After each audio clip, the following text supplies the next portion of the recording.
Hello, my Bat friends. My name is Gus, but you can call me BATGUS.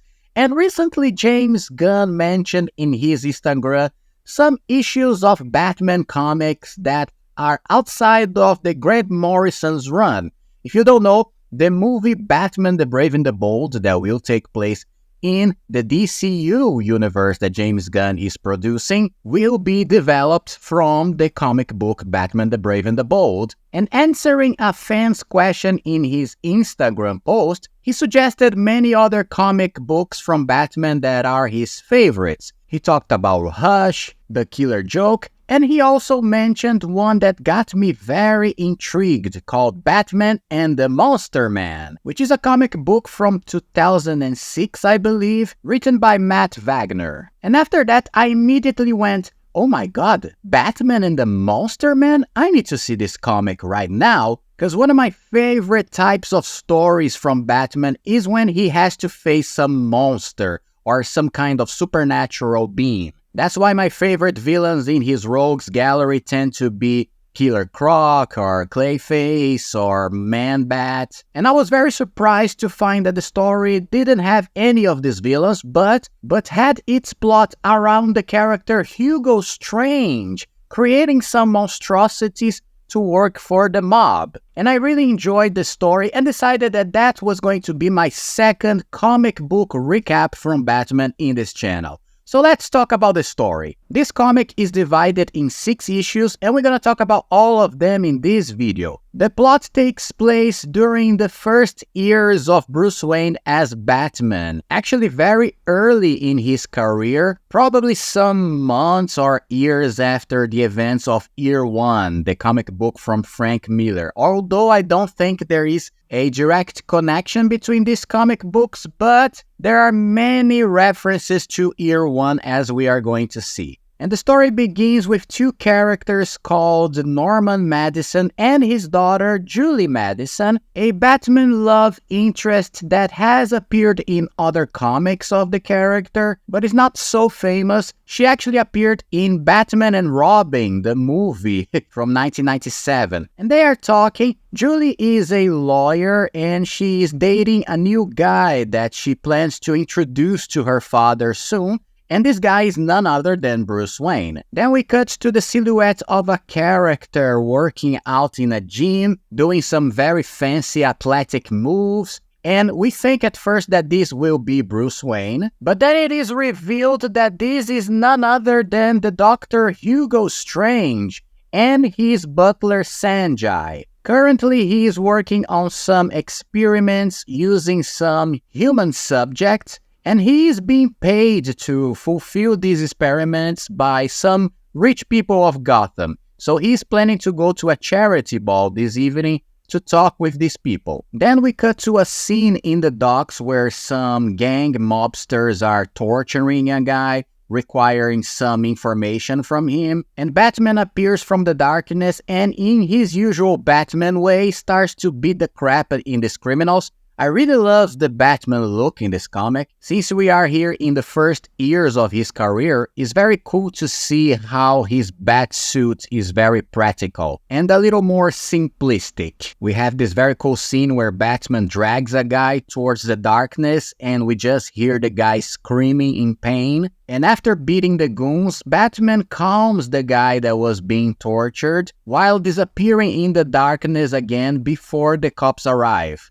Then we cut to the charity ball mentioned before. Norman and Julie Madison are in this party, and also Salvatore Maroni, one of the most famous gangsters of Gotham that showed up in many stories in the past. He also showed up in The Dark Knight, the movie, played by Eric Roberts. He has a chat with Norman and it's very clear that both these guys have some dealings together. And then Salvatore Maroni is warned by one of his men that his goons at the dock ran into the Batman. So it is revealed that the guys at the docks who were torturing the guy worked for him. Later, the handsome and rich Bruce Wayne arrives at the party and the girls go crazy for him, but he already has a date, that is Julie Madison, so both start dancing. Meanwhile, Dr. Hugo Strange is talking to some billionaires at the party, explaining his ideas for genetics and how genetic engineering is the future of mankind and the evolution of humans. Then one of the women at the party starts to mock him, mock his ideas, and this gets him angry. Then we cut back to Bruce meeting Julie Madison's father. Then we cut to Dr. Hugo Strange going to the rooftop of the party, and there he meets none other than Sal Maroni. So both of these men also have some dealings together. Actually, Maroni is financing Hugo Strange's studies, and during their conversation, he also mocks Dr. Strange and takes a delightful pleasure in hearing the professor asking for more money from him, taking pleasure in just see the professor begging for it. After that, Hugo Strange leaves the party, but he runs into the lady that mocked him before, so he tells his butler to follow the woman so he can know where she lives. Later that night, Bruce and Julie go back to the Wayne Manor where they spend the night together, if you know what I mean. And in a very Batman way of living, after she sleeps, he just leaves her and goes down to the Batcave to continue his investigation, leaving the work to Alfred to send the girl home in a taxi. Then we cut to Doctor Strange's lab where we find out that the woman that mocked him in the party is imprisoned in one of the cells of the laboratory, and she's going to be a bait for him to run some tests in a creature that he is creating with his genetic engineering. And the first issue finishes with the woman screaming inside the cell after seeing the monster coming towards her to attack her. Then the second issue starts with nothing less than the woman's arm being found by the police on the streets of Gotham. The cops say that there are other body parts spread around, and Commissioner Gordon is at the scene. He talks with some cops, and then later he talks with Batman, that is his secret partner in any investigation. And this is where he mentions the whole idea of being father of one Barbara Gordon and also a little James Gordon that was saved in the past by Batman. And this refers directly to the events of Batman Year One, when Batman saved the baby James Gordon from falling a bridge. Not only that, but he also mentions the name of Sarah, and this is the detective Sarah Essen that he had an affair in that comic book. So Batman gets some samples of clues in the body parts of the woman. He actually finds what looks like to be animal fur in her nails, which means that she tried to defend herself against the monster. And this gets him a little confused, and this is the whole idea of the plot of these comic books. The idea of the whole run is that this is a story about Batman facing a supernatural element for the first time in his career. So that's why we have the elements of the mob mixtured with the scientific elements of Dr. Hugo Strange, which I think is a very cool and interesting concept for a Batman story, especially telling the idea of the first time Batman actually faced something supernatural, which is a big element of his lore. Anyway, Maroni's goons go to Doctor Strange's laboratory to demand that he hurries up with his experiments so that he can meet the deadlines that Maroni set for him. And he doesn't like that at all. Later, Julie Madison is waiting for Bruce for a date in a restaurant. He arrives very late, but he can't stick around for long, and this makes the girl a little suspicious of his habits. He always gives excuses like he has a meeting very early in the morning, so he has to go to bed early. But later we find that he's going to change into Batman to join a police chase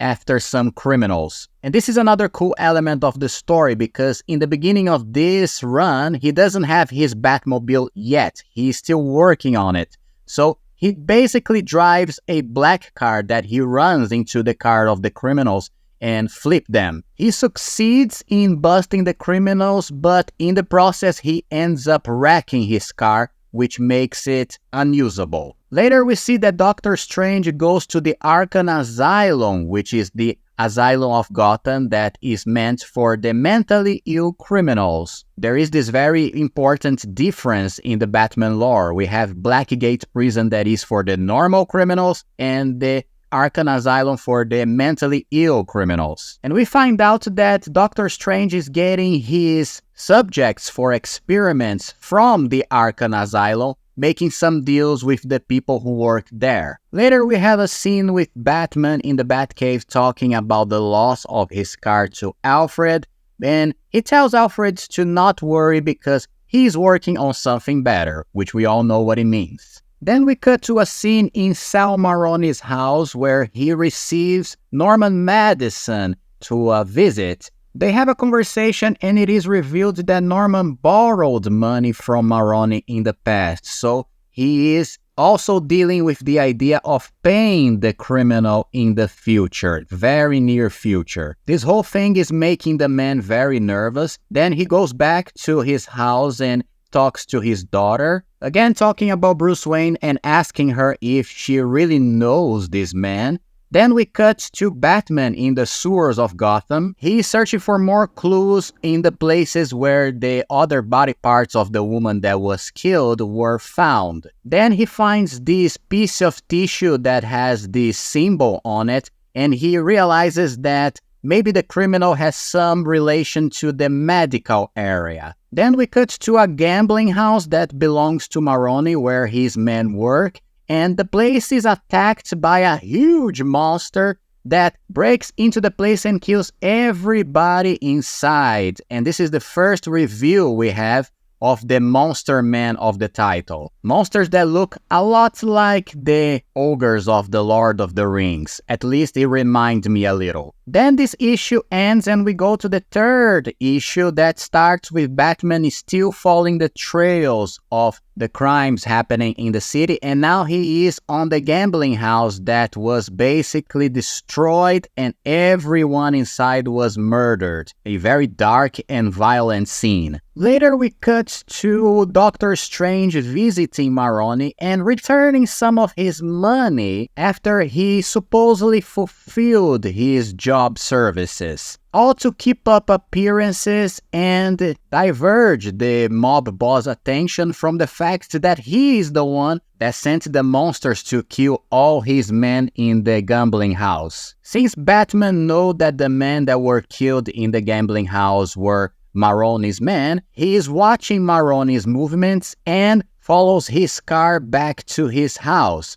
We have a quick scene of Maroni in his mansion receiving the news that his men were killed. Then we have a scene of Batman waking up the man in the middle of the night using his scary skills to get the information of what happened in that gambling house and what's his relation to the whole thing. And this is where he reveals the name of Strange to Batman, because in this moment of the story, Batman doesn't know who Hugo Strange is. By the way, another great reference in the previous scene where Maroni was in the telephone is that he talks about Harvey Dent and that one day he's gonna get this guy, which is a direct reference to the fact that Maroni is the character that in the comics threw the acid on Harvey's face and made him Two-Face. Anyway, Batman checks in his computer who is Dr. Hugo Strange and decides to follow this trail. Next, we have a quick scene in Strange's lab where Sanjay is having a hard time dealing with one of the creatures that must be fed to calm down. After that, we have a scene where Maroni goes to Norman Madison and threats the man to pay him soon enough, and if not, he's going to get his daughter, Julie Madison, and probably kill her, which makes the man even more nervous and stressed. Then we have a scene where Bruce and Julie have a walk in the park, and it's very clear that Bruce is doing this just to keep up appearances because he always has to leave early. And I don't blame him because in this moment of the comic, I realized that the Julie Madison character is a little pain in the ass, to be honest. Since she is a lawyer, she always talks in this jokely manner, making flirtation sentences always involving law, which is kind of obnoxious and annoying. Anyway, later that night, Batman goes to Strange's lab and he finds his experiments very quickly. All the crazy subjects that he got from Batman in these tanks. Then he runs into the doctor himself and Sanjay enters the scene with his sleeping dart that is shot at Batman. Then they have a quick fight and this ends up with the Batman locked inside the cell where the monsters are. So that means that Batman will be the next food for them. Now the fourth issue starts in the coolest way with Batman fighting all the monsters. He has a hard time fighting them and has many bones cracked. And it's a very cool scene because these monsters are very big. And I always love when a superhero or Batman or Superman fights a big monster that can grab them with their hands. The whole scene is watched by Doctor Strange through some monitors, and Strange gets fascinated with the Batman, which is something very common for his character. He is always fascinated with the idea of Batman and what makes a man dress as a bat to fight crime. Then in the middle of the fight, we cut to a scene where Norman Madison talks to Julie and he reveals that he is in debt with some criminals and that he is owing a lot of money to them. And his daughter asks him, why didn't you borrow money from a bank or something like that? Which is something that I did recently and I don't suggest, but anyway, I thought this part was funny because of that, but she gets a lot scared by the threats that he is receiving. Then we go back to Batman fighting the Monster Man, and using his skills he is able to escape from them and go back to the sewer from where he came from. But during the process, his cape and some batarangs, or actually some of his gadgets, stay behind, and Hugo Strange keeps them and gets even more fascinated with the whole Batman idea. Then Julie goes visit Bruce in his manor. She opens the curtains of his bedroom while he's sleeping at night and realizes that he is all patched up from his injuries of the previous night. As usual, she gets very worried, but he doesn't want to give her many explanations, which gets her even more suspicious about him. Then we have a scene where Maroni's goons go back to the laboratory of Doctor Strange, and once again they threat him because now they are getting very suspicious about the strange events that are happening regarding his monsters. They shoot some of the tanks with the subjects and leave a message that is better not to happen any more unusual events because if they happen again, they will be back. This is when we realize that during the previous fight that Batman had with Sanjay, the butler of Doctor Strange, he puts a radio transmitter in the man's suit, which is recording his conversations, so Batman is listening to the whole thing in the Batcave and realizes that Strange and Maroni are working together. The issue 5 starts with Batman having a conversation with Commissioner Gordon on the top of a building, and they are watching another building on fire because that was the place where Strange's laboratory was. So Doctor Strange actually set his own place on fire because he knew the Batman knew his location. Also not to leave any clue or trace that can lead back to him. It is revealed that Strange is now working on some trucks on the road, and he is now working on a subject that was Sanjay's brother in the past, and is probably the best specimen that will be created product of the genetic engineering. Obviously, they will be used to attack Maroni soon. Then we have this scene where Norman Madison is going crazy with the whole threats of Maroni, and he tells his daughter to leave the city because he is desperate. Later, he receives some men of Maroni in his office, telling them that he has the initial parts of the money to pay the guy, but they tell him that they're going to blindfold him and take him to Maroni so that there's no surprises. This is where Julie goes after Bruce and tells him the whole deal with her father, and she's also desperate. And for her own sake, to calm her down and to protect her, he drugs her with a drink so that she sleeps and he is able to deal with the situation as Batman, who is the only one who can deal with it. Then we see that Strange is taking his monsters to the front of the Maroni's mansion to start an attack. He also has his new specimen, which is the best one so far. Then Batman dresses up for the climax of this whole run, and he reveals that his Batmobile is finished. And let me say, this is a kick-ass awesome Batmobile. I loved this version of the car. The only thing missing for me are the bat wings on the back of the car. Let's remember Tim Burton's Batman, people. Let's remember the bat fangs or bat fins, I don't know how you call it, are the best thing of these cars. So a Batmobile for me has to have bat wings. But anyway, it's a cool-ass car regardless. Before he leaves the Batcave with the roaring rocket behind the car, we can also see the wings of a bat glider in the back. I believe it's a bat glider and not a bat wing yet. Something that he also used in the Year One. And this is a very cool bat glider as well. So we see the meeting between Norman Madison and Maroni in his house. The men have a talk. Suddenly, one of the men of Maroni enters the house and warns him that his other men outside are being attacked.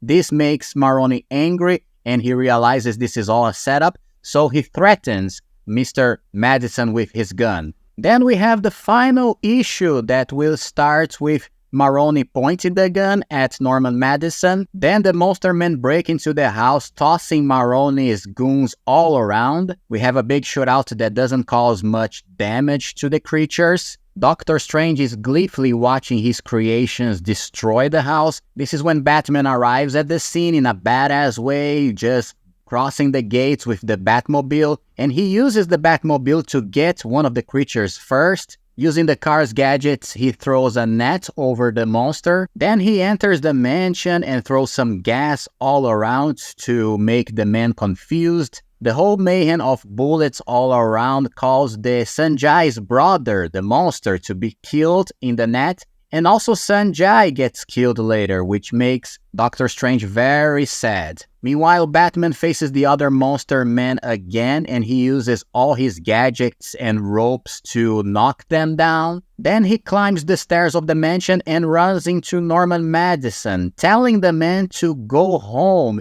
And during this, he makes something that I think is a mistake, which is to call the man by his name, saying, "Go home, Norman." And that makes Madison very confused. Then he goes to the top of the house where a helicopter is about to get Maroni and take him out of there. But before that, another monster man arrives to get him. They have a little confrontation, and then Batman arrives at the scene and fights the monster using a liquid in a syringe to calm him down. Then he kicks the monster out of the roof, and the monster ends up tumbling on the helicopter by himself and falls from the house, which causes the helicopter to explode and the monster to be incinerated in the fire. Then he grabs Maroni and threatens the gangster, telling him to leave Madison alone to relieve the man from his debts, which Maroni accepts. After everything is solved, Bruce goes back to the mansion where he meets Julie sleeping in his bed. They have a romantic moment, and after that they go out at the city to relax. And this is where Bruce stops in front of the glass of a store where there is a television broadcasting an interview with Dr. Hugo Strange,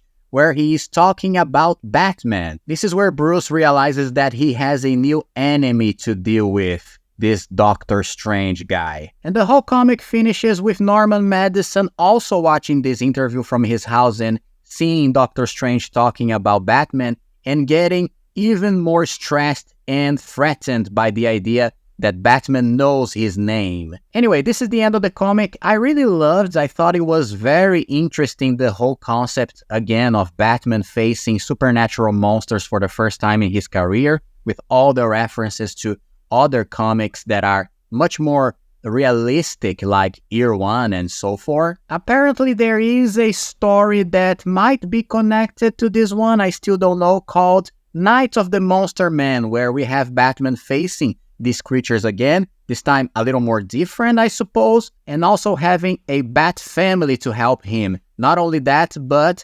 Clayface, which makes me very excited, and I will read soon and probably talk in another video of this channel. And this is it for now. This was Batman and the Monster Man. What did you think? Do you like this comic? What other comics would you like for me to cover here in the channel? Comment below. And if you are liking this Bat content, please leave your like in this video and subscribe in the channel for more. And this is it for today. See you in the next Bat video and bye bye.